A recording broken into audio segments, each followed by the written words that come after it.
The price of greatness is often paid in the currency of being misunderstood. Let me tell you a story about a man named Marcus. For years, Marcus was trapped in a cycle he couldn't escape.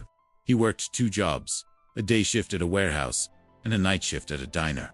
His life was a blur of exhaustion, cheap coffee, and the constant hum of machinery or the clatter of plates. He was always tired, always running on fumes, and always broke just a few days after getting paid.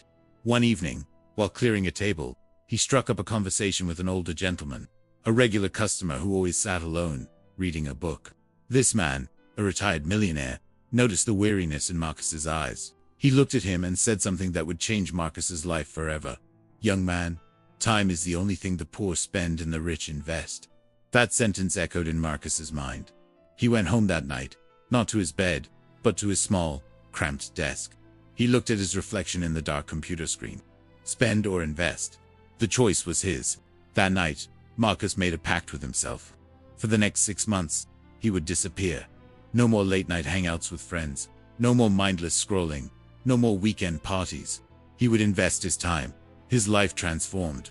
His world shrank to the size of his tiny apartment and his laptop screen. While his coworkers were out at bars, Marcus was in his dimly lit room at 3 a.m., sipping black coffee, his face illuminated by lines of code. While his friends were planning their next vacation, Marcus was building a digital marketing agency from scratch, one client email at a time. His friends started to whisper, "What happened to Marcus? He never comes out anymore. He must be broke." They saw his absence as a sign of failure. They saw him as falling behind. They couldn't have been more wrong. They were spending their money on temporary fun, while Marcus was investing his time into permanent freedom. He was building his empire in the dark, in the quiet hours when the rest of the world was asleep. The 6 months came and went. One by one, he was able to quit his jobs. First the diner, then the warehouse. His friends were shocked when he rolled up to a reunion in a car none of them could afford. They asked him how. He just smiled. They thought he was broke, but he was becoming wealthier than all of them combined. Not just in money, but in freedom. The truth is, if you want what only 1% of people have, you must be willing to do what 99% of people won't. You have to be willing to be misunderstood. You have to be willing to trade temporary comfort for a future they can only dream of.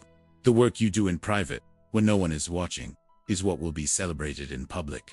So, what are you doing with your time? Are you spending it, or are you investing it? The choice is yours. Thanks for watching.